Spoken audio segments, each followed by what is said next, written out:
এখন যারা ছাত্র সংগঠন রয়েছে আমাদের প্রতিদ্বন্দ্বী রাজনৈতিক দলের, তারা কিন্তু অতীতে ছাত্রলীগের সদস্য ছিল। তো এই সামাজিক যোগাযোগ মাধ্যমে বিভিন্ন বট বাহিনী বলে যেটা আছে, যে আমাদের যারা প্রতিদ্বন্দ্বী রাজনৈতিক দল তাদেরকে আমরা গুপ্ত এই কারণে বলে থাকি, তারা প্রকাশ্যে কোনোদিনও রাজনীতি করে নাই।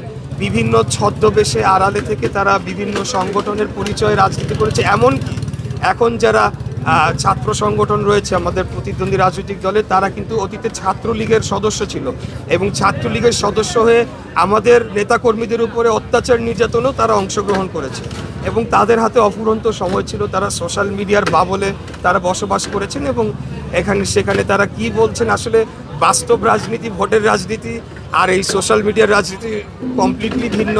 12.5 কোটি ভোটার সাধারণ জনগণ আগামী 12ই ফেব্রুয়ারি ভোট দিবেন। তো আমার আসলে সোশ্যাল মিডিয়া এখন দেখারও সময় হয় না। ধন্যবাদ।